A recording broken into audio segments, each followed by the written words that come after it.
Ես ողջունում եմ գործարարիքին միացած մեր բոլոր ռադիոլսողներին եւ ռադիոդիտողներին, հիշեցնում, որ 106 եւ 5 հաճախականությամբ եք այս պահին մեզ լսում։ Հաղորդումները կարող եք դիտել նաեւ մեր թվային հարթակներում, YouTube-ում, Instagram-ում, Telegram-ում։ Ուզում եմ տեղեկացնել, որ մենք այս պահին թարմուղեղով զրույց ենք սկսում։ Մեր տաղավարում Տարոն Մանուկյանն է, Հույդահեմ կենտրոնական վարչության անդամը։ Տարոն ջան, բարի օր։ Բարև ձեզ։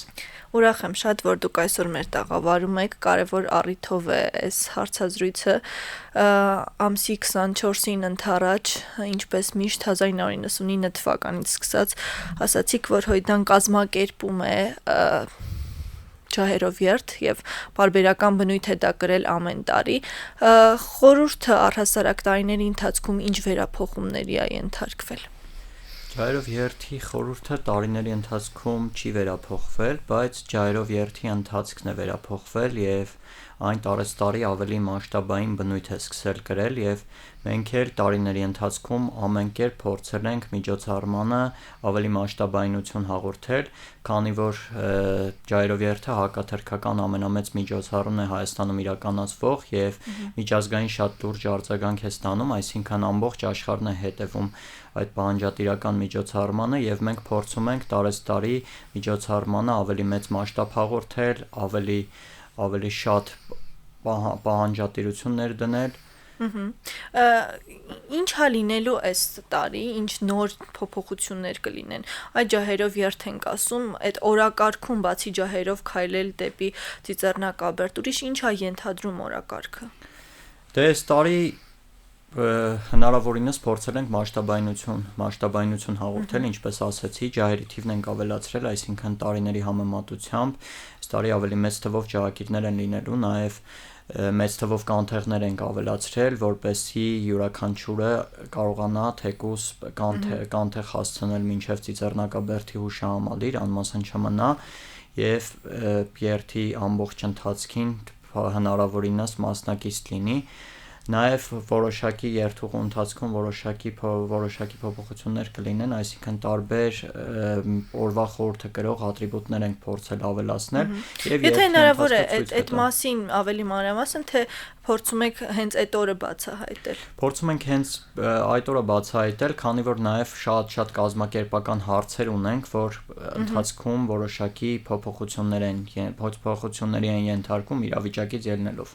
Շատ լավ, այն մասշտաբայնությունից եք ասում, որ փորձել եք ամեն տարի մարդկանց թիվը ավելի շատացնել, ջահերի թիվը շատացնել, ըստ այդմ, եթե թվեր հիշեք, թվերով կարանք այսպես փորձենք հասկանալ ինչ տեմպով է թիվը աճել։ Վերջին տարիներին մինչև 30 անգամ 40 հազար մասնակից ենք ունեցել երթի ընթացքում, քանի որ ջահերով երթը լավ ընկալում ունի ժողովրդի շրջանակում, այսինքն բոլորն էլ փորձում են մասնակից լինել այս երթին, իրենց պահանջատիրության ձայնը բարձրացնել եւ պայքարել հանուն մեր ազգային արժանապատվության, մեր իղձերի իրականացման եւ կարծում եմ այս տարվա երթը պիտի գերազանցի անցած տարիների երթերին, քանի որ նաև իրավիճակն է այդպես պահանջում եւ կլոր տարի է նաև 110-ամյակը։ Այո, վստահ եմ, որ մարդկանց թվաքանակի խնդիր չի լինելու, այսինքն երթը այս տարի եւս պիտի շատ մեծ արձագանք ստանա, շատ մասշտաբային լինի եւ իր նպատակին պիտի ծառայի։ Ես տեսա, որ նաև հայտադիմում կա, որը պիտի լրացնելու նոր մասնակցել։ Դա նպատակ ունի զուտ հասկանալու, թե ինչքան մարդ է ներկա լինելու, թե այլ խնդիր եք լուծում։ Չէ, առհասարակ որպես ցուցիչ չի օգտագործվում այդ հայտադիմումը, ուղղակի մեզ կազմակերպչական առումով է օգնում։ Առաջին տարին չենք այդպես վարվում, մնացած տարիներին նույնպես,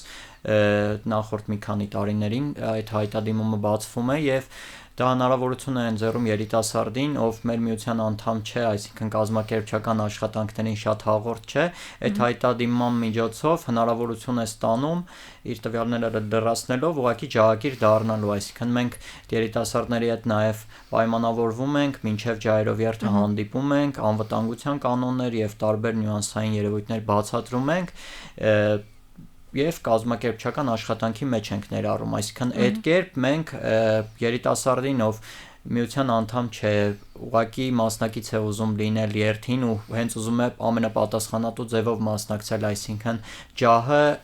մինչև հանրապետության հրապարակից մինչև ծիծեռնակաբերդ պահանջատիրության ջահ անձամբ հասցնել, մենք այդ հնարավորությունը տալիս ենք։ Իսկ կան կամավորներ, բացի այն մարդկանցից, ովքեր պարզապես ցանկություն ունեն ներկա լինել, մասնակցել այդ process-ին, կամավորական աշխատանք եւս տարվում է։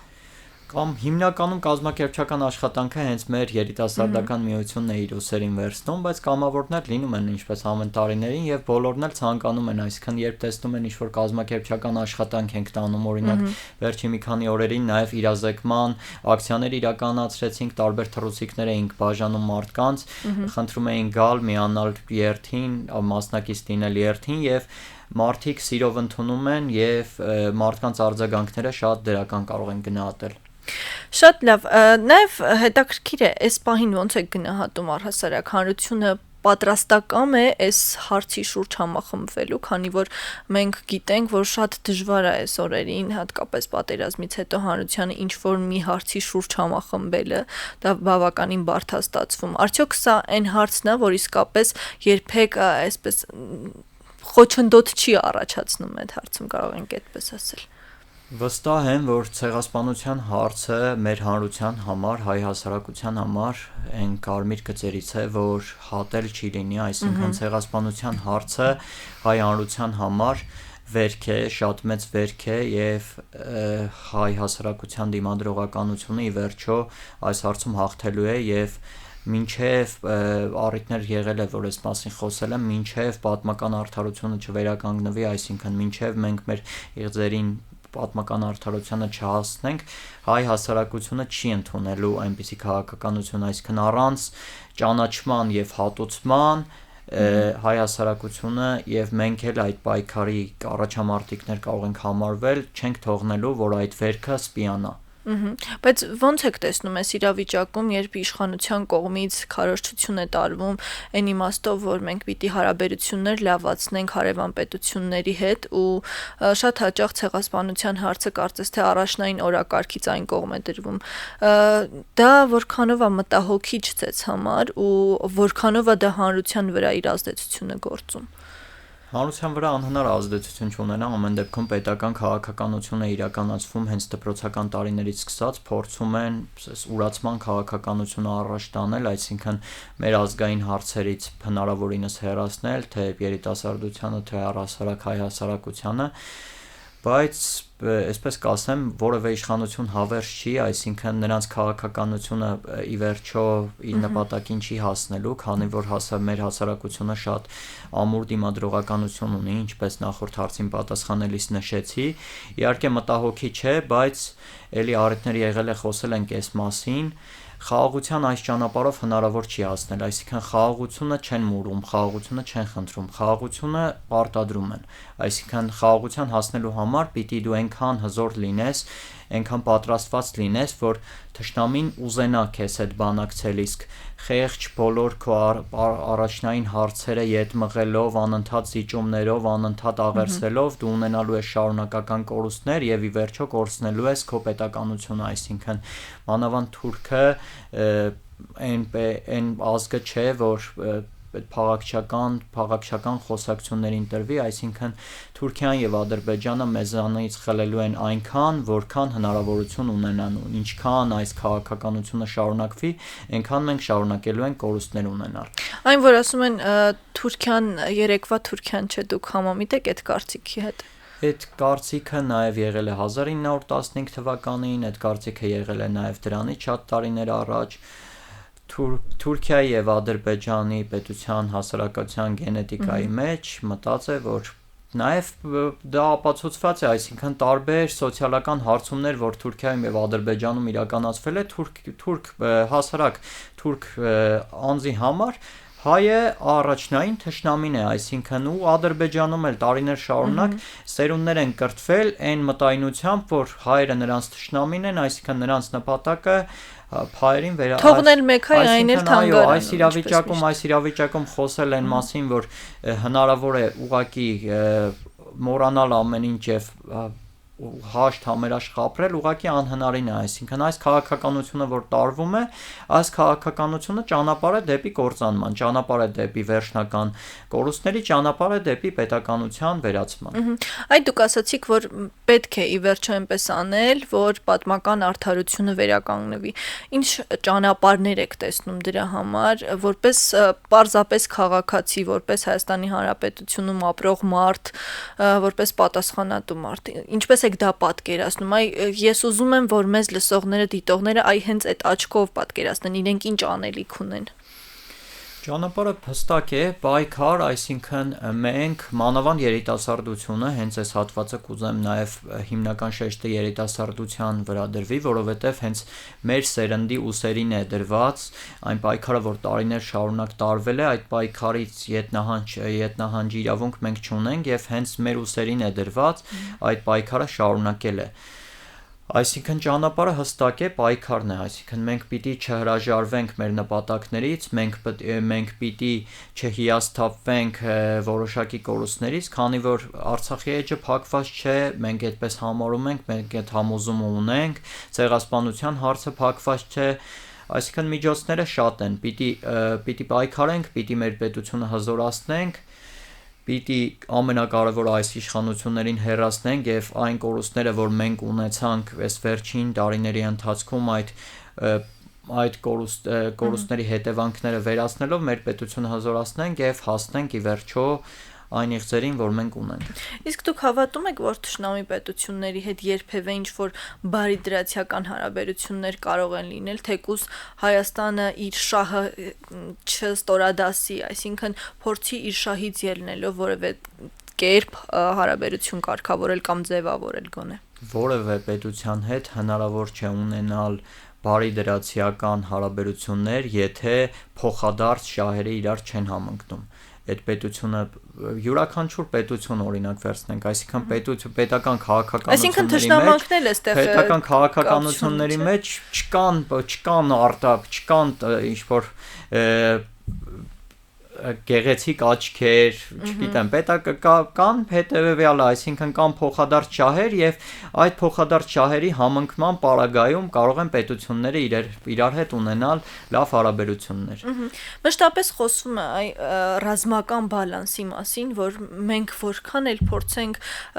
ոտ գցել թշնամի պետությունների հետ, մի հատ նայեք իրենց չափերը, մի հատ նայեք իրենց ռազմական բյուջեն ու առհասարակ նայեք թե Հայաստանում ինչ իրավիճակ է։ Այդ իմաստով, եթե փորձում ենք հարցին նայել այդ կողմից, արդյոք մենք կարող ենք օրենքի դաշտում կամ այլ դաշտում փորձել մեր հարցերը կարգավորել, եթե հարցը չտանենք ռազմական լուծման։ Միանշանակ կարող ենք, մեր հարցերը նաև դիվանագիտական լուծումներ ունեն։ Հաշվի առնելով նաև թե աշխարհում ինչ խառը իրավիճակ է, կուզեմ համադրելով այդ ամենը իրար փորձենք հասկանալ։ Մեր հարցերը, այո, նաև դիվանագիտական լուծումներ ունեն, բայց այդ լուծումներին հասնելու համար նախ եւ առաջ պարտադիր է, որ դիվանագիտությամբ զբաղվեն մասնագետներ, ովքեր տարիների փորձ ունեն եւ իրոք դիվանագետներ են։ Առհասարակ չեմ ուզում ներքաղաքական իրավիճակին անդրադառնալ, որովհետև մեր զրույցը հիմնական զրույցը հենց այդ մասին չէ, բայց հիմա ունենք մի իրավիճակ, որ դիվանագիտությամբ զբաղվում են մարդիկ, ովքեր առհասարակ կապ չունեն այդ ոլորտի հետ, ովքեր իրավունք չունեն լինեն այն պաշտոններում, որոնց հիմա են, անգամ ռազմական ոլորտում մարդիկ են, ովքեր այդ պաշտոններին չպիտի լինեն, նման ձևով որևէ կերպ հնարավոր չէ, բայց երբ որ այդ պաշտոն կփոխարինեն նրանց մարդիկ, ով իրոք ունեն ազգային մտածելակերպ, ունեն նպատակներ, ազգային արժեքներ առաջ տանելու եւ իրոք հայանպաստ քաղաքականություն վարելու, ամեն կերպ էլ հնարավոր է եւ մեր պատմությունն էլ ցույց է տվել, եւ մեր ազգը համախմբվում է, դնում է իր առաջ նպատակ եւ պատրաստ է այդ նպատակի համար մինչեւ վերջ գնալու, ամեն ինչ էլ հնարավոր է։ Տարիներ շարունակ մենք մեր հաղթանակները ունեցել ենք եւ վստահ եմ, որ ի վերջո այս իրավիճակը, այս պատմական անիվը ետ է պտտվելու եւ մենք այս իրավիճակից ելք ենք գտնելու։ Շատ լավ, վերադառնալով ամսի 23-ի ջահերով երթին, ինչ պիտի անել, որպեսզի քաղաքական ենթատեքստ չստանա այս ամենը, որովհետև ցանկացած նման գործողություն, ցանկացած նման հավաք, իհարկե չհամեմատելով այս դեպքը մյուսների հետ, միշտ քաղաքական որևէ ենթատեքստ է ստանում, պիտակավորումներ, ինչ անել, որ գոնե այսօրը մենք զերծ մնանք դրանից ու խորհուրդը պահվի իր նշանակության մեջ։ Տեսեք, առհասարակ ջայրով երթը չհամարել քաղաքական միջոցառում միանշանակ սխալ է, որովհետև ջայրով երթը ինքնին ամենակաղաքական միջոցառումներից մեկն է։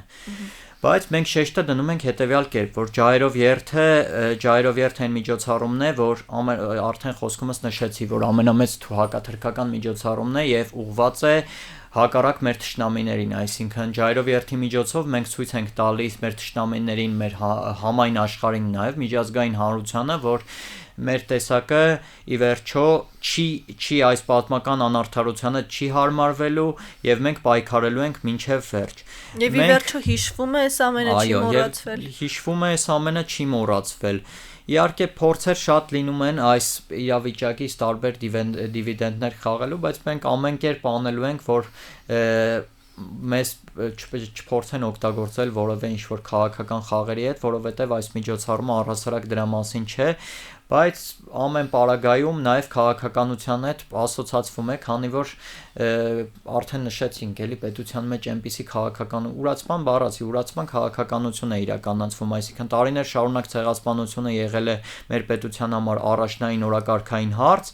այսօր ցեղասպանության հարցը առաջնային օրակարգից դուրս է եկել եւ անգամ պետական մակարդակով քաղաքականություն է տարվում ցեղասպանության ուրացման, այսինքն մեր պետության ղեկավարը փաստացի շուրթերով ուրանում է ցեղասպանությունը եւ այդ կերպ ուզենք մենք թե չուզենք քաղաքականության հետ ասոցացվելու ենք, բայց մեր նպատակը ջայրով երթի միջոցով որևէ ներքաղաքական ակտիվություն մտցնելը չէ միանշանակ։ Շատ լավ, ես նկատել եմ համենայն դեպս կարծիքների ֆոնին այսպես մի պատկեր է ձևավորվում, որ 20 թվականի պատերազմից հետո մի տեսակ հանրությունը սկսել է ավելի ոչ լուրջ վերաբերվել ցեղասպանության հարցին, քան պատերազմներ, որովհետև ավելի թարմ է կարծես թե սա հանրության համար։ Դուք տեսնում եք, որ այդ համեմատությունը անցկացվում է մշտապես ու այն վերքը, որ միշտ թարմ է եղել ու միշտ զգացվել է, հիմա այդքան էլ մարդկանց չի անհանգստացնում այդ հարցը։ Իրականության մեջ հետևյալ պատկերը ես անձամբ որ մտածելակերպով վերլուծում եմ, վերջին տարիներին այնքան բարդ իրավիճակների միջով մեր պետությունը, մեր հասարակությունը անցավ, որ ամեն ինչ, ամեն վատ բան աստիճանաբար նորմալիզացիայի է վերածվում, այսինքն այն դիմադրողականության ասվածը, իմունիտետը աստիճանաբար ընկնում է եւ մեր նպատակն է այդ ամեն ինչի դիմացն առնելը, քանի որ այդ իրավունքը մենք չունենք։ Մենք չպիտի տարբեր իրավիճակների հետ համակերպվենք եւ համարենք, որ մենք թույլ ենք, պիտի հարմարվենք, պիտի զիջենք, անդադար պիտի զիջենք, քանի որ այլ տարբերակ չկա։ Տարբերակներ միշտ էլ կա, մենք պիտի զգոն լինենք, պիտի պայքարող լինենք եւ պիտի ամեն ինչ անենք, որ այս իրավիճակը շտկվի։ Երբ առհասարակ ցեղասպանության մասին ենք խոսում, պետք է գիտակցել, որ ցանկացած հայտարարություն, նաև ցանկացած գործողություն ոչ միայն հայ ազգի համար է արվում, այլ նաև աշխարհին պիտի ցույց տալ, որ ցեղասպանությունները ընդունելի չեն։ Արդյոք դուք ձեր այս գործողություններով նաև փորձում եք դա ցույց տալ, այսինքն շղթելով բոլոր տիպի ցեղասպանությունները, որոնք նաև 21-րդ դարում ենք տեսնում ենք, որ տեղի են ունենում եւ հանրության արձագանքը մեղմ ասած շատ մեղմ է, ոնց անել, որ ավելի չգիտեմ, զգոն հանրությունը արձագանքի դրան ավելի պատշաճ կերպով ու այդ կրկնությունները գոնե այս դարում չլինեն։ Միանշանակ, այսինքն յուրաքանչյուր հանցանք, երբ չի դատապարտվում, չի պատժվում, ենթակա է կրկնության, այսինքն հանցագործը երբ մի հանցանք է գործում եւ այդ հանցանքի համար անպատիժ է մնում, նրա համար դա սովորական երևույթ է կրում։ Իսկ ցեղասպանությունը հասարակության մեջ հայտնի ամենամեծ հանցագործությունն է եւ մենք որպես ցեղասպանություն վերապրած ազգ պարտավոր ենք ամեն ինչ անել, որ այդ հանցագործը մեր թշնամին ի վերջո ընդունի իր գործած, իր պապերի գործած ոճիրը եւ դրա համար հատուցի։ Իսկ եթե այդ հանցանքը շարունակի անպատիժ մնալ, այդ հանցագործությունը շարունակական բնույթ է կրելու։ Հիմա էլ նույն թուրքն է, նույն ցեղասպան թուրքն է եւ հնարավորության դեպքում ամենածանր ձևով այդ հանցանքը կրկնվելու է։ Եվ վերջին տարիներին նաեւ Արցախի կորստով մեր հասարակության Արցախից արտագաղթը հենց ցույց տվեց, որ մեր թշնամին չի փոխվել, նրա քաղաքականությունը նույնն է, նրա նպատակը տեսնել Հայաստանը, տեսնել Այդ բռնի տեղահանումը ցեղասպանության մի նոր ձև էր։ Միանշանակ, քանի որ մեր թշնամին եւս մեկ անգամ ապացուցեց, որ իր հիմնական նպատակը Հայաստանը եւ Արցախը առանց հայերի տեսնելն է։ Եվ մենք եթե դրա դեմ չպայքարենք, փորձենք ինչ որ խաղաղասիրական նուրբ լոզունգներով քայլեր ձեռնարկելու, միանշանակ այդ կռվի մեջ պարտվելու ենք, այսինքն տարբերակ չկա։ Այդ խեղճ ձևով այս իրավիճակում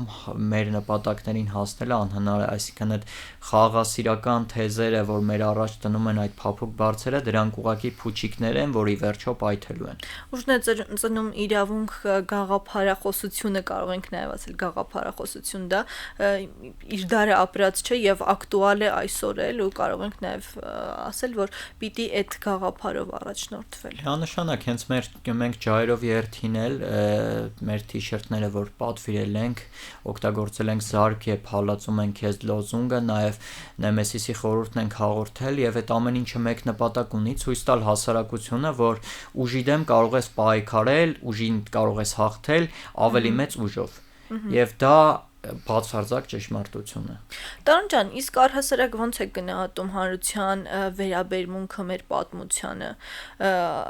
Ինչ մոտեցում ունենք էլի մենք։ Ոչ միայն ցեղասպանության հարցին, այլ հասարակ այն պատմական ակնարկներին, անցքերին, որոնք տեղի են ունեցել եւ թե լավ եւ թե վատ դեպքերի մասին է խոսքը։ Այս իրավիճակում շատ դժվար է գնահատականներ տալ, բայց դրական գնահատականներ տալ էլ հնարավոր չի, քանի որ ունենք մի իրավիճակ, որ անընդհատ կորուստներ ենք ունենում եւ արդեն ասացի նախորդ հարցին պատասխանելիս, որ աստիճանաբար ամեն ինչ sense նորմալ երևույթ է կրում եւ մենք նաեւ այս պայքարի ընթացքում այն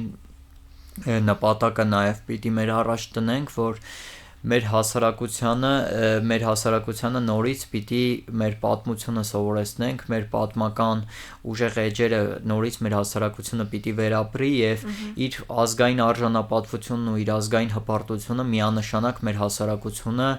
վերագտնելու, վերաիմաստավորելու կարիք ունի։ Դա միանշանակ է։ Շատ լավ, մեր եթերաժամանակ ավարտին է մոտենում, ուզում եմ ամփոփելով նաև ասեք, թե ժամը քանիսին է սկսվելու, որտեղից, որպեսզի այն մարդիկ, ովքեր իրազեկված չեն, ավելի պատշաճ իմանան կարգը։ Մենք ջայրով երթին հրավիրում ենք, նաև մեր էջերում տեղադրված է 19-15 Հանրապետության հրապարակից է երթը մեկնարկելու, նաև մեր սոցիալական էջերում կտեղադրենք երթուղին, այսինքն այն մարդիկ, ովքեր մի փոքր ուշ աշխատանքի բերումով, բայց ամեն դեպքում ուզում են միանալ, կարող են նաև երթուղին եւ տարբեր լրատվականների լայվերը հետևելով գան, միանան երթին եւ մասնակիցը դառնան։ Իսկ մեր հասարակությանը եւ երիտասարդությանը հատկապես կոչ կուղեմ, որ եկեք մասնակցեք, քանի որ սա արդեն նշեցի ամենամեծ հակաթրքական միջոցառումն է, այս երթը մեր պայքարի սիմվոլն է եւ մենք պարտավոր ենք այս պատմական անարդարության դեմ մեր ձայնը բարձրացնելու, այսինքն որևէ մեկս իրավունք չունենք համակերպվելու այս իրողության հետ, առանց պայքարի եւ հետ նահանջելու մեր նպատակներից։ Շատ լավ, շնորհակալ եմ ձեզ զրույցի համար, իսկ մեզ լսողներին եւ դիտողներին ուզում եմ հիշեցնել, որ Թարմ ուղեղով իմ զրուցակիցը Հույդա Հեմ կենտրոնական վարչության անդամ Տարոն Մանուկյանն էր, իսկ ձեզ համար Մոնիկա Մամյանն էր տաղավարում աշխատում, կհանդիպենք, լավ եղեք։